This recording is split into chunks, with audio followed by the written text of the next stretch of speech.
Hello, everyone, and welcome. We're going to get started. My name is Maggie Grabmeyer. I'm an adult services librarian here at the Mill Valley Public Library. It's my pleasure to welcome you to this afternoon's program with Kate Moore and Roxanne Eberle celebrating Jane Austen's 250th birthday. Before we get started, I want to acknowledge that we're gathered on the occupied territory of the Coast Miwok people. I'd like to express gratitude for the Coast Miwok people and encourage you all to find out how to get involved and learn more about the indigenous people in Marin County by checking out coastmiwokofmarin.com.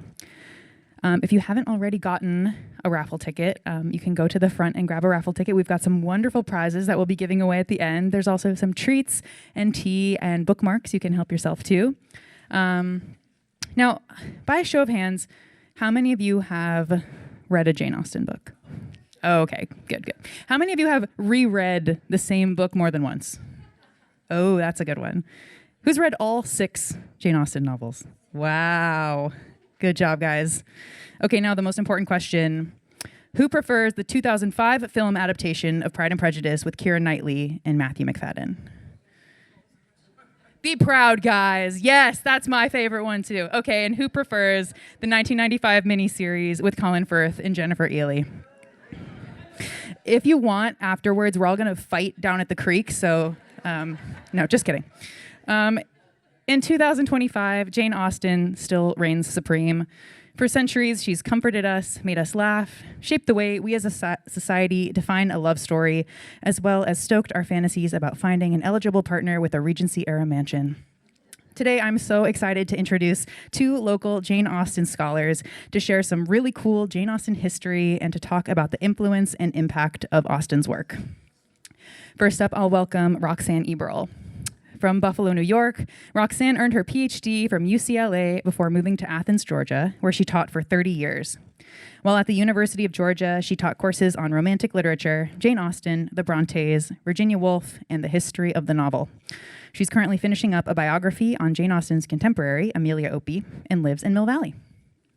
And Kate Moore, Mill Valley teacher and writer Kate Moore taught English literature to generations of high school students who are now her Facebook friends, while she not so secretly penned romances inspired by Jane Austen. She's a 3-time Rita finalist with Romance Writers of America and a 3-time top pick in romance from the Library Journal. 22 books later, Kate is still excited to begin the day at her desk with stories to tell. So please join me in welcoming Roxanne Eberle and Kate Moore. Roxanne, up first. I think I don't. Can everyone hear me? Yes. So welcome to the Mill Valley Library and this birthday party for Jane Austen. Kate joins me in thanking Maggie, Christina, and the rest of the staff here at the library for hosting us. So we get to talk about an author we both really love. I'm going to start by positioning Jane Austen's life historically, as well as her writing, and hopefully if I don't run out of time, I can talk a little bit about her language more specifically. So what did Jane Austen's world look like? This tends to be what we think Jane Austen's world looked like, and to a degree, it did. I mean, the Regency period is notable for its gowns, for its architecture, for its beauty, and England, of course, in the summer is quite lovely as well, with incredible gardens. So we love these adaptations. I love these adaptations, but they really only capture a little bit of Jane Austen's world and her works. This is a letter that Jane Austen wrote to her sister Cassandra in 1813. And she's about to publish Pride and Prejudice. She's just gotten the proofs. And she writes that Pride and Prejudice is rather too light and bright and sparkling. It wants shade. And so I want to think about what that shade is. A lot of times, this is the only part of the letter that you see. But it goes on. Pride and Prejudice is rather too light and bright and sparkling. It wants shade. It wants to be stretched out here and there with a long chapter of sense, if it could be had, if not solemn, specious nonsense about something unconnected with the story, an essay on writing, a critique on Walter Scott, or the history of Bonaparte. What does she mean here?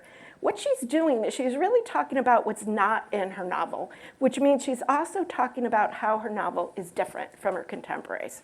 Scott I don't know if, has anyone ever read a Scott novel? Full of history, full of digressions. I also want to think here about Frances Burney. Has anyone read a Frances Burney novel? Austen cites her in Northanger Abbey as one of her favorite writers. Fanny Burney is more representative of the period because her novels are full of subplots. You, as Jane Austen readers, are really used to a stripped down, very concise novel. Those are not, that novel is not typical of the period, and what makes her different. But what this quote also shows us is that Jane Austen was very aware of the historical events of her time. England is at war with France at this moment, and I'm going to talk about that a little bit more. So if she doesn't talk about war directly, this war that consumed her world, how does she address things of her time? And that's kind of what we're going to talk about. It is not a leap to say that Jane Austen is a child of revolution. How many of you are watching the Ken Burns documentary right now? Okay. Austen was born in 1775, which you see up here. Basically, a few months after the battles of Lexington and Concord, a week before the Americans' ill-advised attempt to invade Quebec, for that matter. She was born, it is true, in a rectory. Her father was an Anglican priest. Her brother, Francis, joined the Navy at the age of 12. Remember, this is the time when England's been at war pretty much constantly. They're always at war, essentially, in the 18th and 19th centuries. Jane Austen begins writing in 1787, also at the age of 12. So when we think about England in 1775, as Americans, I think we tend to think about the revolution. But in England, that meant that this is a country that is sending all of its people to war, or they're living with war at home. So the American Revolution, Britain concedes about 1783. They're still at war with the Netherlands, India, there's still conflicts. But then they start up war again in 1793 with the execution of Louis XVI in France. And then they are at war until just about 2 years before Jane Austen's death. Her family was very much influenced, affected by the war. She has a second brother named Charles who joins the Navy. And by the way, one brother becomes an admiral, one other brother becomes a vice admiral.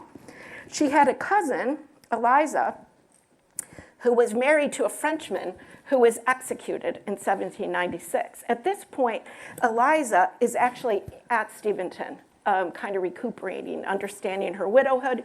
She'll end up marrying another one of Jane Austen's brothers just 3 years later. So for Austen, war with France was deeply personal. It was about her brothers being at risk. It was about her cousin becoming a widow. Another brother was actually in the militia, because it's important to recognize that Britain thought they could be invaded at any time, which was not an unrealistic threat. So war was every day. And again, I think we tend to think about revolution as occurring outside of Britain, but it is the case that in Britain, people did not always agree with the British government. In fact, up here I have a satire of British greed during the winter, specifically of 1795, when there was a famine and a lot of rioting. This cousin was actually caught up in riots in the streets of London and wrote back to Jane Austen about it. What is causing all of this? Well, as some of you probably know, this is an era when Enlightenment ideas about the divine rights of individuals rather than just the king are really starting to come to the fore. And so even though revolution is in America or revolutions in France, there were a lot of attempts in Britain to contest older notions of government, specifically George III's very strong conviction that he was in charge by the divine right of God. Now, George III thought of himself as the father of the nation, and thus anyone in revolt, either in America or in Britain, they were bad children behaving badly. They thought they were independent thinkers who felt that George III had broke the contract. So we very often think of England as kind of entirely in line with royal privilege And that was definitely not the case during the 1790s, when there were, in fact, frequent riots, a lot of satires in the press, and I've put some of these up here just for you to look at. Revolutionaries in England wanted more voting rights. You couldn't vote unless you were a man of property. They wanted freedom of religion. Only Anglicans could serve in the government or go to Oxford or Cambridge. And they wanted better elections. This is a time when rich men pretty much determined who became the members of Parliament in the House of Commons. Elections were bought and sold. George III, through all of this, believes he's very much a father. That means that the royal family is the model family, okay? So how does that work in practice? Well, it's definitely the case that Queen Charlotte, how many people have watched Queen Charlotte Bridgerton? Giving you a slightly different take here. They were very prolific. They had 15 children. 9 of them were sons. Unfortunately, those sons were pretty much bad eggs from start to finish. At one point in 1792, George's government passes this law, the Royal Proclamation, let me get it right, against seditious writings and publications, which basically attacked free speech in England, which was held very dear. James Gilroy comes up with this satire, which shows you just how the domestic politics of the royal family and government actually comes together. And what I'm working towards here is that marriage and family were political in Jane Austen's era. The royal family is supposed to be a model, the ideal mother and father of the nation, which leads to good citizens. So this notion of marriage as not political is our idea. In Jane Austen's period, it was political. So here you see the Prince of Wales. He's drunk. Here's the Duke of York. He's gambling and has lost it. They're terrible gamblers. This is the Duke of Clarence, third in line to the throne, and his mistress, Dorothy Jordan, very famous actress. They had 10 children together. The Duke of York, you may be familiar. How does it go? Does anyone know the song? Kate? Well, I don't know exactly. It goes up and down again the hill. And he's on the top of a very tall column. Yep. The grand old Duke of York, he had 10,000 men. He led them up the top of the hill and marched them down again. He was not a very good soldier. People were not very happy with him. This is the England that Austen comes to age in. This is the era that she writes Sense and Sensibility and Pride and Prejudice. And if war and revolution aren't overtly in Austen, what I'm going to suggest is that they're everywhere. They're part of the fabric of her world and the fabric of her narrative. We only have one male protagonist who's a military man, and he is Captain Wentworth. But they're all over the place, right? We have the devious General Tilney of Northanger Abbey. We have the principled Colonel Brandon, husband of Mary Ann in Sense and Sensibility. We have the red-coated Wickham, of which nothing needs to be said. Fanny Price's brother, William, he's ambitious, and we admire him. And then there's the responsible Colonel Campbell, who takes care of Jane Fairfax. There's no badly acting princes or princesses, but there's a host of selfish family members, right? We might think about John and Fanny Dashwood at the beginning of Sense and Sensibility. There are domestic tyrants in plenty. Sir Thomas of Mansfield Park, General Tilney in Northanger Abbey, Lady Catherine de Bourgh in Pride and Prejudice. We have seducers, wastrels, and gamblers. Who's our favorite? He is a gambler of sorts, isn't he? But definitely Wickham, definitely Willoughby, and definitely William Elliot of Persuasion. And then there's the women they ruin, the Elizas of Sense and Sensibility, maybe most tragically. There's definitely parent-child conflict, again, thinking about a model of a nation and independent actors. For example, Lydia, we might think of Lydia in conflict. Tom Bertram, definitely. Now I want to turn it around, though, because Elizabeth Bennet and Fanny Price are also in conflict with their era, with their parents, right? Elizabeth turns down 2 proposals, one of which her mother really wants her to make, and then accepts a proposal that her father questions. Fanny Price stalwartly rejects the man that her uncle wants her to marry, and he wants her to marry that right to consolidate wealth. And that is a very national problem that Sir Thomas has, right? Because he's lost money because he's been active in holding slaves in the plantation system. And he needs money, he needs power. He wants his niece to marry Henry Crawford. Go ahead. So if Sense and Sensibility and Pride and Prejudice and Northanger, by the way, are all written in the 1790s, why aren't they published? And this is where I want to take apart a little bit some of our ideas about Austen. Some of the realities of her private life, because I think we've been too often taught that she was an unmarried, somewhat naive spinster who spent all of her time in the country, and that's not true. When her father retired as an Anglican priest, he turned over their country parsonage and the rectory that they lived in and the parish to his oldest son. And then Austen, her mother, Cassandra, her sister Cassandra and her father all moved to Bath, which is like it's still a very lovely, active, kind of very shopping town, right? Still known for its shopping and its spas. When her father died in 1805, they were dependent almost entirely on her brothers. The two brothers that stepped up the most during this 10-year period were the Naval brothers. And in response, Cassandra, Jane, and her mother basically started moving back and forth between those Naval brothers' families. Very often, they did live in port cities or near port cities. Port cities to this day are rowdy places. I can't even tell you how rowdy they were in Jane Austen's period. I'll just put that to the side a little bit. What's really important here is that Jane and Cassandra were involved in pretty grim domestic labor. That is, they nursed their sisters-in-laws through childbirth, through pregnancy, sometimes through death. They took care of infants. They took care of children. So Jane Austen's world, in that 10 years that a lot of people think of as nothing happening, is really, I would argue, where she really learns about the cost of marriage in England at the time. And she was certainly aware of these. These are excerpts from letters to her niece, Fanny. And we see some of the things she worries about. What are some of the dangers of marriage? Danger of marrying without love, affection here. But then there's the financial risk of never marrying at all.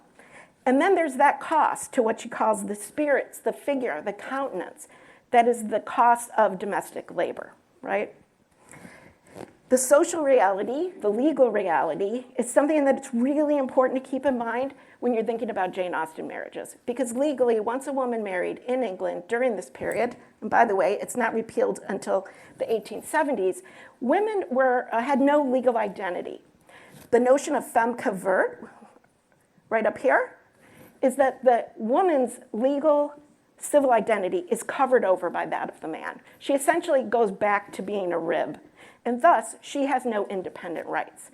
That means she did not have the right to testify in court. She didn't have the right over her own money, even if she earned it.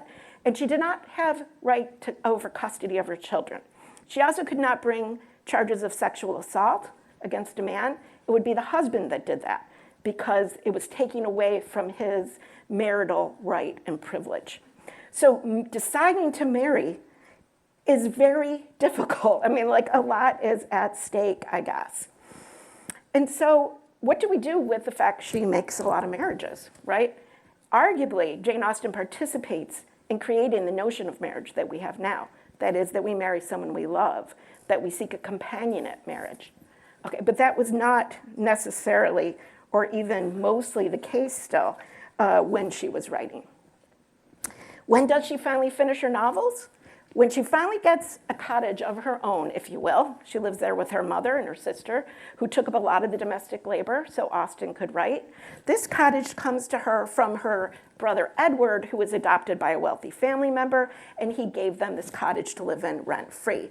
This is where she publishes Sense and Sensibility, Pride and Prejudice, Mansfield Park, Emma, and she finishes Persuasion. Those Persuasion and Northanger Abbey are published after her death. Okay, so this is where I really try to take apart the notion of pretty Jane Austen and pretty Georgian England, because she really thought of marriage as a serious business, and she took writing very seriously as well. She was very aware that to write, she needed to secure a home, and that to write was to give her some measure of financial freedom. This image, which, how many people have seen this image of Austen one place or another? If you're in England, she's actually on a banknote. However, it dates from 1870. This is the portrait that it's based on. It was an unfinished sketch, by her sister Cassandra. And it's not as pretty, but I really want to think about how just clever she looks, how sharp-eyed she looks, and maybe invite us to go back and think about her writing through the gaze of someone growing up in 18th century, early 19th century England, and thinking about marriage both critically and to a certain degree romantically. What does that look like? So I'm going to go back to the quote where I began, and I'm going to finish it. Okay. So an essay in writing, a critique on Walter Scott or the history of Bonaparte, or anything that would form a contrast and bring the reader with increased delight to the playfulness and epigrammatism of the general style, her general style. So now what seems like something at the beginning of the quote of modesty, my novel is not enough, actually turns out to be a statement of power. Really, anything else in this book should just show how great my style is. I want you to be happy, playful, but I want you to think. Epigrammaticism is concision. It also suggests kind of pithy truth-telling, which arguably is what Jane Austen is most committed to. So I think really, like if we think about the word shade here, let's think about it in the way my kids talk about it. You know, she's casting shade, really, on writers like Scott and like Burney, and she's making a claim of power for herself. So after this crash course in British history, I just want to look very quickly at the first sentence of Pride and Prejudice, which is on your quiz, okay? It is a truth universally acknowledged that a single man in possession of a good fortune must be in want of a wife. When you first read this sentence, I think most of us think, oh, here is an authoritative narrator giving us a general truth. This is true, okay? But as we keep reading through chapter 1, one thing you might notice is that, wow, that sentence sounds an awful lot like some things that Mrs. Bennet says. Like, why, my dear, you must know, Mrs. Long says, the Netherfield is taken by a young man of large fortune. Or here, a single man of large fortune. So once we start seeing how narrative voice and character voice intersect, what James Wood calls it, and I think he's right, the narrative seems to float away from the novelist and take on the properties of the character. So once we recognize that that first sentence sounds a lot like Mrs. Bennet, and then as we keep reading, realize that this is a novel that consistently satirizes Mrs. Bennet and her preoccupations, it invites us to go back to that sentence and read it in a very different way, read it ironically, reading it for critique. What if we just turn around the first two words? Is it a truth universally acknowledged that a single man in possession of a good fortune must be in want of a wife? Logically, in England of the period, it was single women who were in need of both a man and a large fortune. And Jane Austen is very, very aware of this. So if we think about this sentence, kind of put it through a few permutations. For example, Charles Bingley wants Jane. Why doesn't he get her? He's a little weak-willed, and he gets turned around by his sisters and by Darcy. Mr. Collins wants Jane, then he wants Elizabeth. He just wants someone to make Lady Catherine de Bourgh happy. He eventually marries Charlotte, who wants him because she doesn't have a fortune. Darcy makes the mistake of insulting Elizabeth, even though he wants her, and she says no. And he only gets her when Elizabeth decides that she wants him. So there's all this kind of play in Jane Austen's language that I think is what she's talking about when she claims power of her style. So I'm going to end there by wishing Jane Austen a happy birthday and by introducing Kate.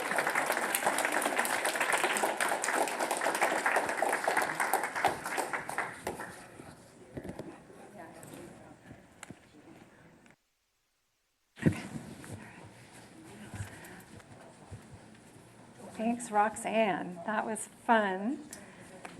If we haven't met, I'm Kate Moore. I read Jane Austen all the time. And because of Jane Austen, I also write novels. And for this sort of second half of our talk today, I'm going to be a little more, maybe a more personal perspective on the joys of reading Jane, of why I think this room is full of people who can't resist her and who go back. She's sort of an industry right now, and we are all have our Pemberley swag and all these other things. But it's the words on the page to which we can go back in a particular way and always gain from. So I want to talk about why that is and how that is. And like Roxanne, I'm starting with an image. This is an early illustration of the character Catherine Morland from Northanger Abbey. And I think it's one of those illustrations that started us on the road of thinking of Jane Austen herself as somehow particularly demure and reserved. And here's this young woman sitting aside, not in the center. Her eyes are downcast. And that's not who she is, as Roxanne has already been arguing. And partly because even though she grew up in Hampshire in this rectory, her family, through her brothers, through her cousin, through her aunt, Philadelphia, they had all these connections all over the world. And so the world came into that little rectory regularly, and she knew and heard about it at all times. And her genius is really to write about all those big issues that are vexing the entire planet and sending British naval ships here and troops there, to write about those issues in the small moments of lived human experience that she knew particularly well. So I don't think we're indulging in fantasy when we read her. We may be indulging in bibliotherapy, which, Susan Elderkin and Eliza Berthaud write in The Novel Cure, their book, The Novel Cure.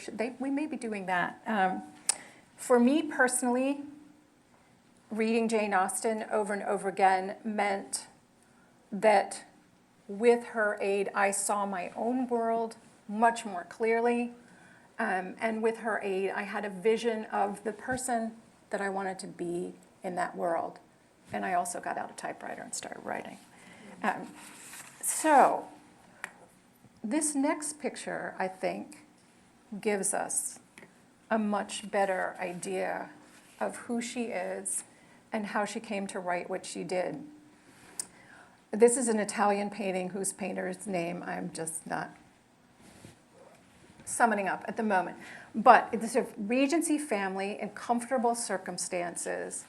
And at the center is not the Catherine Morland portrait, but is this alert young woman, this female consciousness in the middle of this family, aware, alive, taking in all the details of this family dynamic around her. That could be Austen's family growing up with all the brothers, with the boys that her father was tutoring in the rectory. It could be Emma's family with Mr. Woodhouse over there in the back with a little tiny bit of gruel, and the Knightley boys, and maybe Isabella's new baby. It could be any one of the families that she writes about in her stories. It's a great milieu for her to discover all kinds of dynamics and interactions among people that she's going to write about. And it's going to give her what I call the Austen lens. And I'm also suspecting that it has a great resource for writers in it, and that it probably has some tactless people.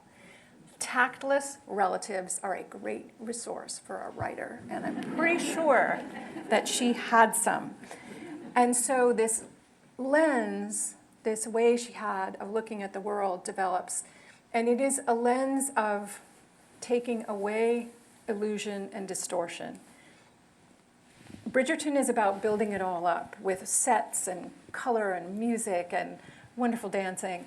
Austen is about taking away illusion and distortion. And a good contrast, another little female protagonist that you probably all know, a good contrast is Dorothy Gale. when Dorothy Gale gets to the Emerald City, she gets these green glasses that are going to make it a total illusion of splendor.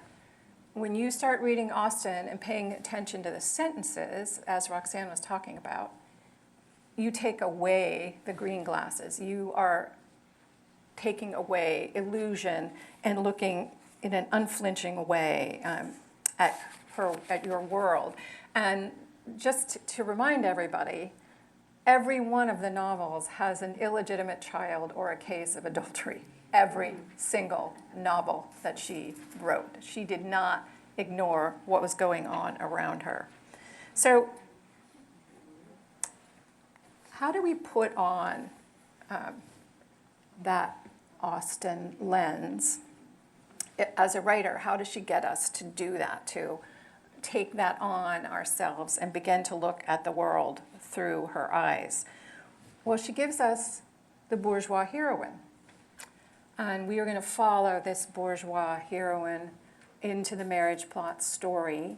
And we are going to take on some of her characteristics, which is good for us as we're reading: her energy, her quick wit, her vivid inner life, her capability of observing what's going on around her, her sensitivity, all those things we're going to take on.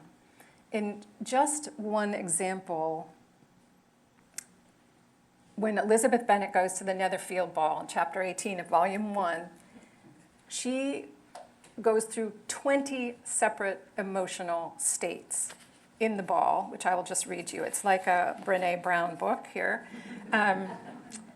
She goes from highest spirits to dreadful suspicion to immediate disappointment, ill humor, mortification, ecstasy, surprise, amazement, dissatisfaction, anger, hope, delight, almost happiness, shame and vexation, tranquility, painful sensations, agonies, and anxiety.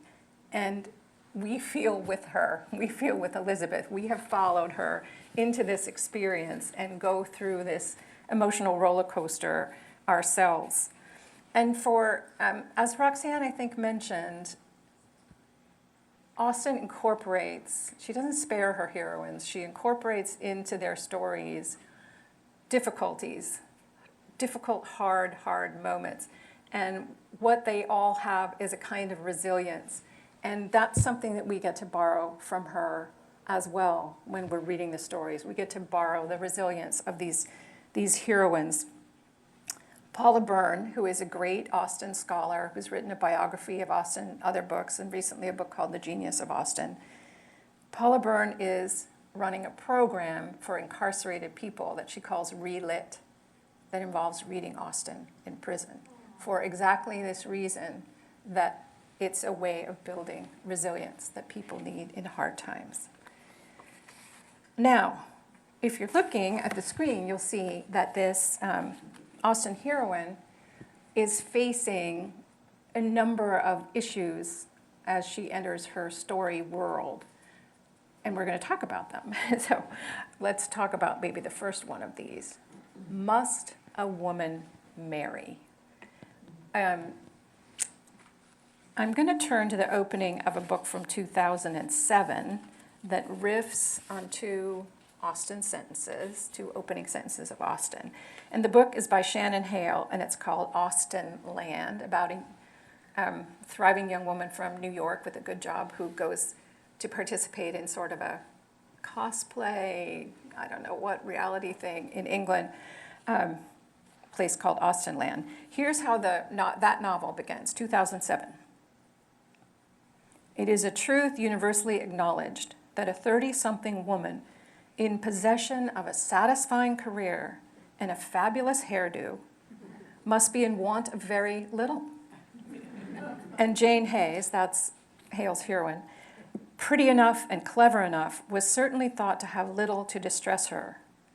There was no husband, but those weren't necessary anymore. Okay, so the conversation about whether a woman must marry has taken a turn in our time, and we're still talking about it. In Austen's time, that question of must a woman marry is embedded in understanding of the economic basis of society. And there's a great deal of writing going on in her time about what is the economic basis of social life in England and elsewhere. So one person who's writing in her time is Adam Smith. And in January of 1775, the year she's born, he published A Wealth of Nations, right? Earlier, he published a little lesser known book of his, but it's called A Theory of Moral Sentiments. And if you read it, if you dip into it, you might think you're reading Austen. The language is very, very similar. And what Smith and Austen are both concerned about in thinking about the economic basis of society is whether or not the pursuit of wealth has an impact on the moral character of people pursuing it, whether or not the indulgence of wealth and luxury has a detrimental effect, perhaps, on the people who are enjoying it. So, must a woman marry? In her time, the economic vulnerability of women in their society sent Charlotte Lucas into Mr. Collins' arms. And I'm sure you've all seen the meme that says, run as if Mr. Collins has just proposed, you know? It's like, okay, right? Two examples from the novels might be illustrative here of how Austen comes at these questions from different points of view, different moments in her writing career. Two Fannies. In Persuasion, well, I'll start with Fanny Price first. Fanny Price is a daughter of Frances Ward. The three Ward sisters, Maria, I forget the other one, and Frances, were these lovely young women. And right at the start of Mansfield Park, it's explained that their marriages sent them in three different economic levels, because one of them married Sir Thomas Bertram and has Mansfield Park. One of them married Norris and is in a vicarage. And Maria, who disobliged her family and married a lieutenant in the Marines, is in Portsmouth in just absolute grinding, coarse, unpleasant poverty, which Fanny sees and knows that the price of saying no to Henry Crawford is, oh, I get to go back to this. So there is this question, must a woman marry? Must she endure then terrible economic vulnerability if she chooses not to? In Persuasion, which I think of as the book that answers Emma, but that's another story, there's Fanny Harville, who's actually dead, Persuasion. She's the dead fiancée of Captain Benwick. But Benwick and Anne Elliot, the heroine, when they're talking, Benwick says, we waited for money. And he just can't believe that they waited for money to get married, that they lost whatever happiness they could have had by waiting for money. So this money question, Austen is concerned about in lots of ways, and partly because she knows firsthand the economic vulnerability of women, as Roxanne pointed out. And once again, we see that. Here are the two of the properties that belong to her brother Edward, who was adopted by the wealthy Knight family. On your side, whatever side that is the little Chawton cottage, which Edward gives to Jane, Cassandra, their mother, and their friend Martha to live in. And she does most of her writing there. And it's a great place to go if you haven't been. It's a wonderful, wonderful place. Lots of Austen scholarship, lovely place to go. And then one of his other properties is Gunston, which is right now a posh wedding venue. It's really nice. You can have a really nice wedding there. But the bourgeois heroine in an Austen novel starts with not being a woman of consequence, not coming from Gunston Park, except in Emma's case, coming from somewhere like the Chawton Cottage or a rectory or a small home somewhere. She will start out economically vulnerable. And the next kind of issue that she'll face, big issue that she'll face, let me give you a slide, is this question. This is a quote from Lady Catherine. will the distinction of rank be preserved as her story goes forward? She is starting out perhaps with the form of transportation we see there as the gig, rather than what Lady Catherine would have, the barouche with the 2 horses, the coachman, and just the fancy expense of having a barouche as opposed to having a gig. This distinction of rank question is what the American Revolution is being fought over. It's what the French Revolution is being fought over. If you had silver buckles on your shoes in France, you're probably going to be guillotined because you had some little distinction of rank. In Austen's daily life experience, the distinction of rank permeates every activity. You cannot go in to dinner without it. There is precedence. People are lined up. Lydia says at that one point, "Oh, I must go first, Jane, because I'm married." Lady Catherine says, "Oh, you can practice in Mrs. Jenkinson's room because no one will mind that you're in the corner." This distinction of rank covers everything that's going on. And advice books, like The Mirror of Graces, which was published in 1811, probably something that Austen read, by a lady of distinction, it tells readers that it is the perfection of fine breeding to know your place, to be acquainted with that of others, and to fall gracefully into your station accordingly. And the little girl we saw at the beginning is doing just that in that opening slide. And Austen's characters refuse to do it, and we all, yes. But it's interesting what that comment reveals about virtue. The virtue there is being content, like you're a child of George III, and you know your place in this world in England. At that same time, her father, George Austen, is writing to Frank, who is leaving the Royal Academy and going into the Navy, and he writes him a letter about how to get along in a world governed by rank, as the Navy is. So he's advising an honorable way to get along in a world governed by rank. And this is what he says. He says, "Your commander and officers will be likely to become your friends by a respectful behavior to themselves and by an active and ready obedience to orders. Good humor and an inclination to oblige and the carefully avoiding of every appearance of selfishness will infallibly secure you the regards of your own mess and all your equals. With your inferiors, perhaps you will have little intercourse, but when it does occur, there is a sort of kindness they have a claim on you for, and which you may believe me will not be thrown away on them." This is a much more nuanced sense of what the virtues are for being an honorable person in a world governed by rank. And if you think about that list and that behavior, to me, the Austen character who springs immediately to mind is Knightley. Knightley knows exactly how to do this. He knows how to be kind to those who are inferior. He knows how to get along with his brother and people who are his equals. We don't see him with people who are above him, but he seems to be a man of these sorts of virtues. Just a little side note, when Thomas Jefferson became president of the United States and he wanted everyone to be equal, he decided that state dinners would be organized by a system he called pell-mell. Take the first seat available.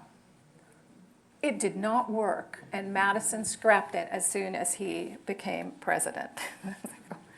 So, carrying on a little bit. Nope, sorry. Can't carry on just yet. Hold on. Stay with me for just a minute.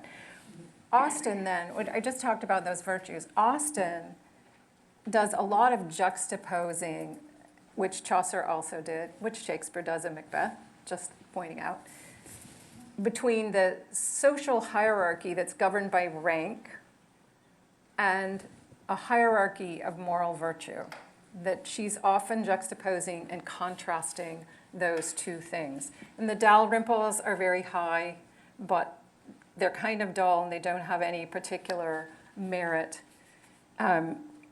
Sir Walter gets skewered by her in Persuasion in the most sharp way. He's the sharpest skewering because he's so vain about his rank, and his rank is the lowest. He is a baronet. You cannot get lower and have an inherited rank in England. He's at the bottom, that little et. So you're way down there. But he's as vain about it, and she just loved this phrase. This phrase is her, to a T, as the valet of a new-made lord. So not even the lord. He's as vain as the valet of a new-made lord. And the new-made lords are Pitt-making lords, stacking the lords to get his government what they want. She also, in her novels, makes sure that too high a regard for rank, what are the harmful effects of that? Bad parenting, like the Bertrams, bad marital advice, like Lady Russell and others. Lady Catherine is a bad parent. You know that child is in deep trouble, and Marin would be in therapy. So it's just, too high a regard for rank. It's no good. So listen to Elizabeth then when she throws it off. And Anne, of course, throws it off wonderfully. But Elizabeth says to Lady Catherine, in that little wilderness, she says, she is resolved to act in a manner which will, in my own opinion, constitute my happiness without reference to you or to any person so wholly unconnected with me. Thomas Jefferson could not have said that better. And that's the easy part of being an Austen heroine, as you get to rebel against this order. The hard part of being an Austen heroine is that you have to know yourself better. You have to grow, and you have to experience some really painful mortification and humiliation. Jennifer Ely as Elizabeth Bennet, Romola Garai as Emma, and Amanda Root as Anne. And Anne probably has the least mortification. In the novel itself, she's only had the 6 years of it that she's been only Anne and left at home and nobody will want you in Bath and all that stuff. But look at this sentence, because this is what Roxanne was talking about. This is why the heroine has trouble with this next step in her journey. Anne is thinking, when she's seeing the Musgrove girls all happy and she's playing the piano in the background, she's thinking she would not trade places with them because, saved as we all are by some comfortable feeling of superiority from wishing for the possibility of exchange, she envied them nothing. Who is that we? Who is that we, people? That's not only Austen, that's us. We are all saved when we look down at our noses at someone else for something that we think is morally suspect, or I don't know. Mill Valley is a place where you can have that thought. Just let me say, you can have that thought, and you have to overcome that in yourself in order to grow. And I also think that's Austen. I think that's Austen herself. I think she knows herself. How could she not have a comfortable feeling of superiority? She's a genius who's reinventing the novel, and she knows it. So she has that feeling. But she does unsettle all of her heroines, and those are pretty small, aren't they? I don't know if you can see them. The four young heroines in major works, Catherine, Morland, Marianne, Dashwood, Elizabeth, and Emma, all have to have this moment of self-reproach, dissatisfaction, mortification, having the blindness taken away, realizing their own folly and their own errors, particularly in the judgment of someone else. And they have to have that experience in order to grow, in order to find the happiness that awaits them eventually. And it's kind of the plot pivotal point for all of them, which is it's not going to be in a Hallmark movie. If there is a fantasy here, it's the fantasy that you can self-correct by reflection in a quiet moment in your room and not years of therapy. But this is a real experience that these heroines have. And it prepares the way for this question, which is also a question that Austen thought about a lot, is the question, can a woman find happiness in marriage? There's a Gunston wedding a couple years ago. Can a woman find happiness in marriage is a real question. She is an observer of all kinds of marriages around her, and the novels are full of both successful marriages and sadly unsuccessful marriages, and people like Mr. Bennet and Charlotte Lucas Collins, who have developed whole strategies of spousal avoidance in order to just keep their sanity. So she knew that happiness in marriage was not a guarantee for anyone. And she was concerned because she's interested in this new form of marriage, the companionate marriage, not based on rank and property and the parents making arrangements for you. She's very concerned with the effect of one partner on the other in a lifetime of being together. We all will joke about that person and their dog kind of look alike. She, on the other hand, is noticing what Mary Musgrove's effect on Charles Musgrove is, or alternately, how Admiral Croft and Mrs. Croft are good for each other, or the Gardners are good for each other. So how can a woman get to this happiness in marriage? That's what she's trying to invent. She's trying to invent a different form of courtship. And it's a form of courtship that involves rejecting worldly values, embracing your own growth, being as interested in the other person as in yourself. And actually it means marrying an unprince charming or an uncharming prince, because none of the heroes, with exception maybe of Wentworth's letter, nobody's giving roses, nobody's giving flattery that's a hero. That's not what heroes do. Often heroes like Henry Tilney and Knightley are correcting the heroine. Even Darcy unintentionally corrects Elizabeth because he writes her that letter. It's not about a diamond or a trip or a fancy dinner or any of this. It's not that form of courtship. It's something entirely different. So it's time for me to stop, I'm sure.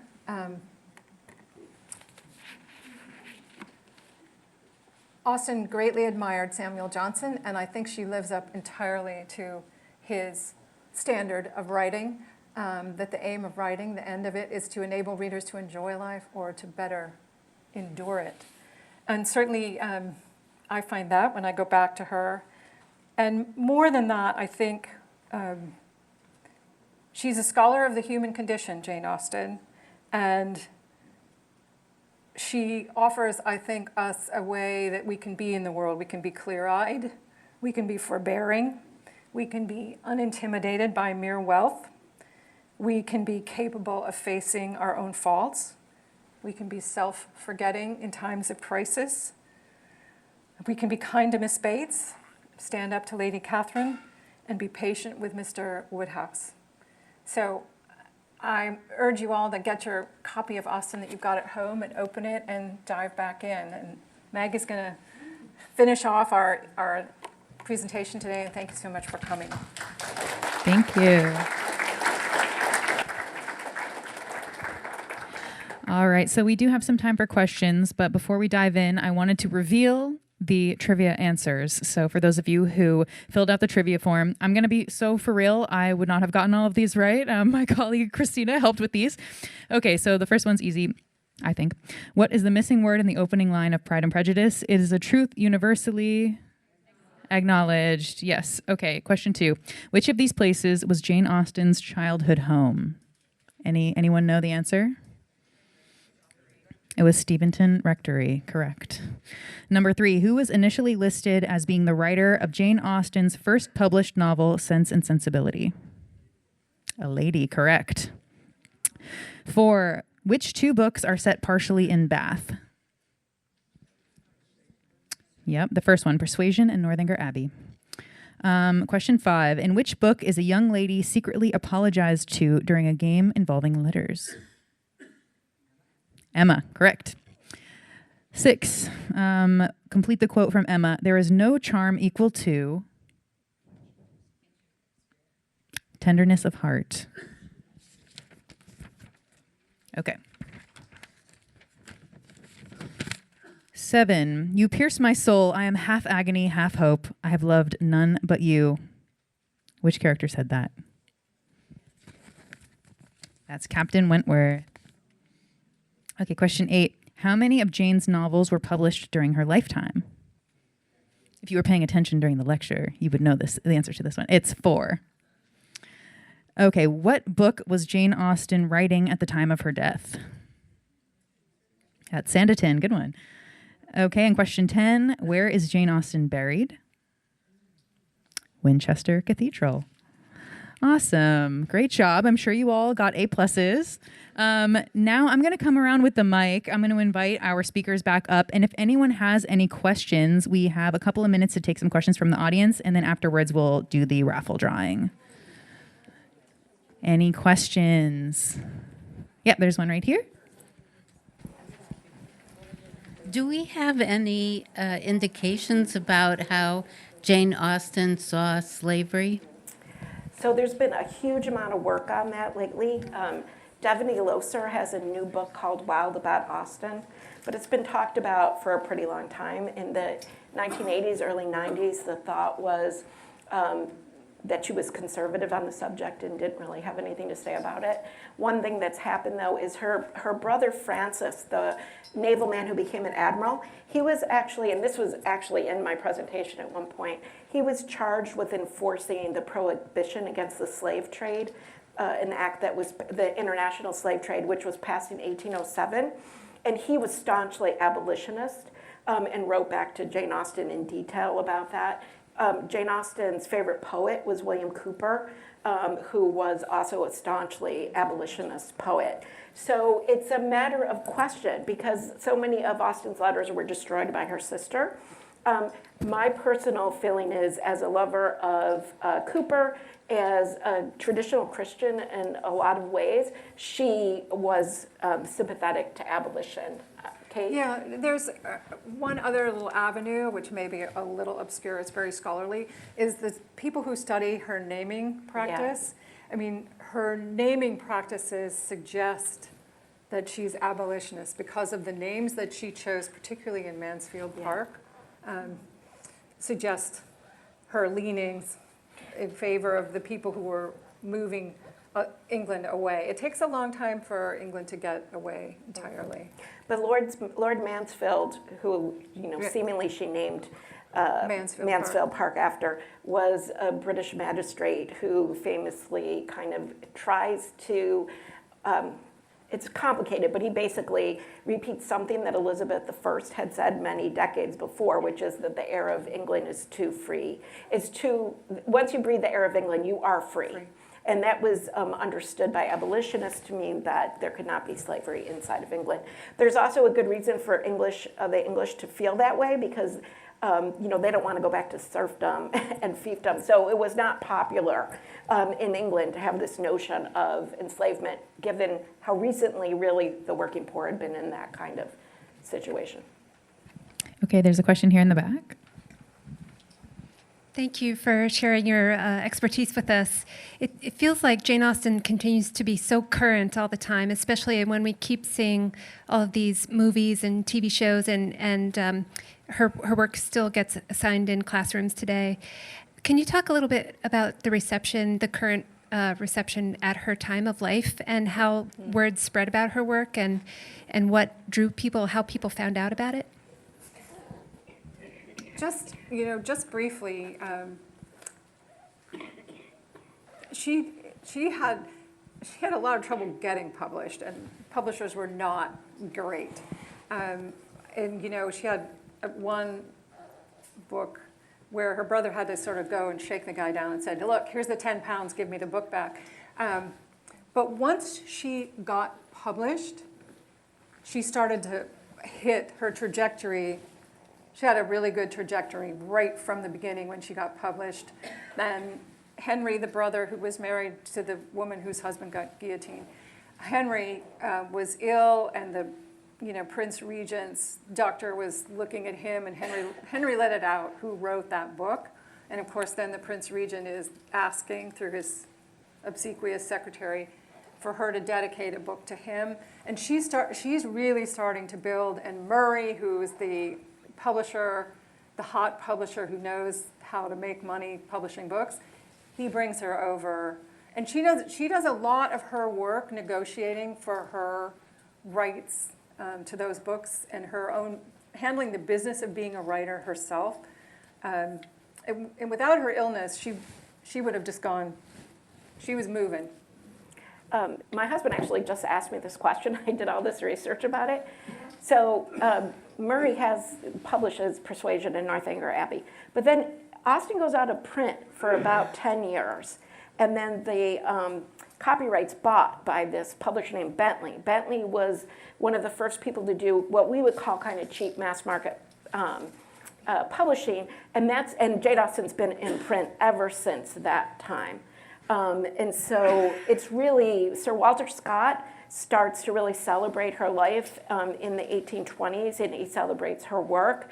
And then there's a new memoir of her that comes out in 1870. That seems to stir up a lot of interest. I ended with a quote by Virginia Woolf about her. So by even the 19-teens, she's very popular. It was really interesting when Kate was talking about Paula Byrne's activity with incarcerated people, because one of the ways in which Austen came back kind of with a bullet was her novels were assigned to soldiers who had shell shock. Right. After World War I.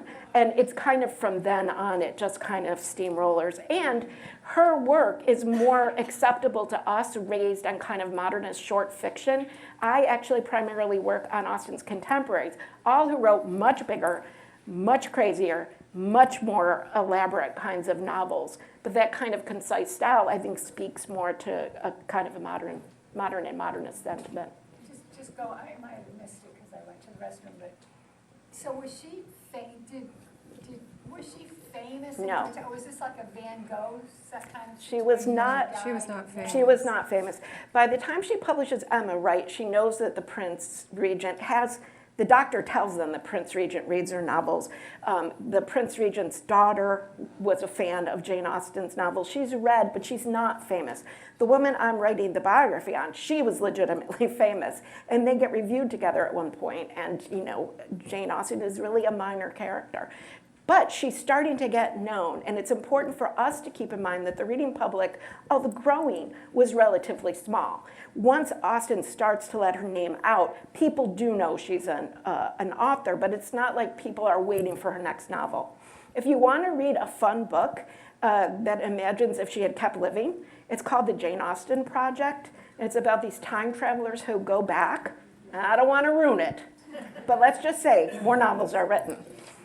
So no, she wasn't well known. All right, a few more questions. There's one right here. I just have to say her father, can you hear me? Yeah. Her father was heroic. Yeah. He was really the hero in getting her published. And Well, he tries. So that first, he gets her published. Her first draft of Northanger Abbey is purchased by a publisher, but then he sits on it, which this publisher did all the time, as it turns out. He would just Right. buy books and sit on them. And eventually Henry does buy it back. And this is after Pride and Prejudice is published, by the way, and people do know about Pride and Prejudice. So Henry buys it back for the same 10 pounds, and then tells him, by the way, this novel, it was written by the author, Pride and Prejudice. Just a little, Yeah. Okay. There's a question right here. No, because it was published by a lady. By a lady. You said that Austen's sister destroyed some of her letters after her death. Quite a few. Bonfire. Why did she do that? It was really common in the 19th century to destroy letters. People go, I understand there's a very sympathetic TV show about Cassandra Austen right now. Sometimes people destroyed them, mostly. I mean, Charlotte Bronte definitely destroyed Emily Bronte's second novel in a bonfire. So this is something that tended to happen. How do we understand it? Was it to protect Jane Austen? We don't know why Cassandra destroyed them. No, entirely. I mean, it is a very Common. moving Miss Austen Yeah. story that's been on PBS fairly recently that imagines why Cassandra would have burned those letters, what motivated her to do that. It's imaginary, but it's a good imagining of why. By the way, the last letter of her life she wrote was to Anne Sharp, her friend Anne Sharp, who was a governess. And it's interesting. All right, maybe a few more questions, maybe two. There's one right here. If you want to explore it a little bit more, Paula Byrne, I think, talks about it really interestingly in her biography, The Real Jane Austen. Is it true that in spite of the fact that she was getting published and that she was getting some critical acclaim, that she actually died in very low economic circumstances and that very few people went to her funeral? No, she was making money. She actually was doing really well. Yeah. But people didn't go to funerals. I mean, I think that Women didn't go to women were not funerals, allowed to go to only men. funerals. Yeah. Yeah. And she died, she was in Winchester at the time trying to recover her health. But her family, I just read this in they all like got on horses and rode like crazy. But funerals tended to be very private. And so very few people would have attended her actual funeral. But no, she was she was actually making money. She was doing very well. And once she secures Murray as her publisher, if she had kept writing, I mean, the reason why she wasn't very well known is her publisher wasn't very well known. He was primarily a military history publisher. Once she sells it to Murray, he has journals where he advertises upcoming publications, and he's Byron's publisher. Yeah. We cannot overstate how important that was. Byron was a superstar of the publishing world. He was like, I don't even know. Who would you compare him to? There's no one you can compare Byron to. Let's just say people were like waiting for his stuff to come out. Okay, the last question is right here. Hello. Thank you for the talk. It was really great. She's my daughter, by the way. I have a plant. I have a question about so two of her novels were published after her passing, and it's my understanding that Sanditon has been recovered, although it's not finished. Is there any other evidence of any other stories or themes she wanted to write about next that maybe we unfortunately don't have access to? And also, what are your thoughts on Sanditon being, I understand it's a TV show, and what are your thoughts on that, considering it's not finished? I mean, Yeah, there's different, at least, beside the TV show, there are at least two other completions of Sanditon that I know of. One by Faye Weldon that I thought was quite good, and seemed to me to feel more like Austen than either of the others. But I don't think we have any evidence of other projects. I mean, she really was quite ill, very uncomfortable. What was her illness? That's another. yeah, a lot of people thought it Scholarly, was lots of mysteries. Addison's disease for a long time. And I'm still kind of Addison's disease. If you notice, like her eyes are a little bit protuberant, sallow. It's I think like a autoimmune disorder. Now, Austen did leave some things unfinished, and she did like to go back. So there's actually some really great, like the Watsons is unfinished. There's a short tale called Catherine or the Bower. So there were things, but really what happens is when she finally revises and publishes Sense and Sensibility and Pride and Prejudice, she goes on a tear. And Mansfield Park, Emma, Persuasion, Sanditon, they're all entirely new.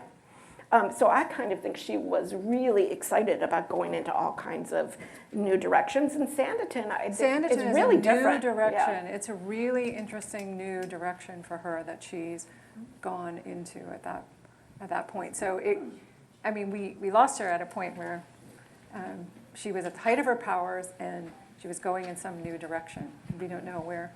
How old was she when she died? 41. Yeah, 41.